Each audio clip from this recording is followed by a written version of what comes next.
ಒಂದು ಸಲ ಸುಧಾಮ ಭಗವಂತನಿಗೆ, ನೀನು ನನ್ನ ದೋಸ್ತ ಮತ್ತು ಮಾಯಾಧೀಶ, ಅದಕ್ಕೆ ನಿನ್ನ ಮಾಯೆ ಹೇಗಿರುತ್ತೆ ತೋರಿಸು ಅಂತ ಹೇಳ್ತಾರೆ.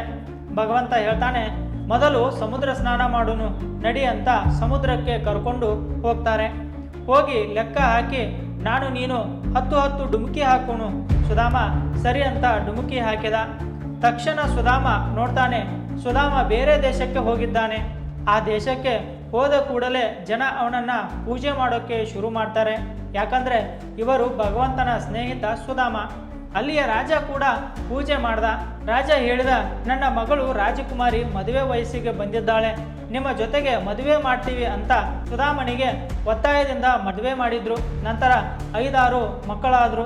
ಅಲ್ಲಿ ಒಂದು ನಿಯಮವಿತ್ತು, ಒಂದು ವೇಳೆ ಹೆಂಡತಿ ಸತ್ರೆ ಗಂಡನನ್ನು ಜಬರ್ದಸ್ತಿ ಮಾಡಿ ಅವನನ್ನು ಹೆಂಡತಿಯ ಜೊತೆಗೆ ಸುಡ್ತಾ ಇದ್ರು. ಇವಾಗ ಅವನ ಹೆಂಡತಿ ಸತ್ತಳು. ಅವಳ ಶವದ ಜೊತೆ ಇವನನ್ನು ಕೂಡ ಕಟ್ಟಿದ್ರು. ಕಟ್ಟಿ ಚಿತೆಗೆ ಬೆಂಕಿ ಹಚ್ಚೋದ್ರಲ್ಲಿ ಶ್ರೀಕೃಷ್ಣ ತ್ರಾಹಿಮಾಂ ಕಾಪಾಡು ಅಂದ. ಅಷ್ಟರಲ್ಲಿ ಭಗವಂತ ಅವನ ಕೈ ಹಿಡಿದು ಎತ್ತಿ, ಅರೆ ಜಾಸ್ತಿ ಹೊತ್ತು ಡುಮುಕಿ ಹೊಡೆದೆ ಅಂತ ಅಂದರು. ಸುಧಾಮ, ಅರೇ ಪ್ರಭು, ಇದೇನು ನೋಡಿದೆ ನಾನು, ನನ್ನ ಮದುವೆ ಆಯಿತು, ಮಕ್ಕಳಾದರು, ಎಷ್ಟು ವರ್ಷ ಆಯಿತು ಅಂದ. ಶ್ರೀಕೃಷ್ಣ ಹೇಳ್ತಾರೆ, ಸ್ವಲ್ಪ ಸಮಯಕ್ಕೂ ಮುಂಚೆ ಅಷ್ಟೇ ನೀನು ಡುಮುಕಿ ಹೊಡೆದಿದ್ದೆ, ಹಾಗಾದರೆ ಅದೇನಾಗಿತ್ತು ಅಂದ. ಆವಾಗ ಇದೇ ನನ್ನ ಮಾಯೆ ಅಂತ ಶ್ರೀಕೃಷ್ಣ ಹೇಳ್ತಾರೆ. ರಾಧೆ ರಾಧೆ.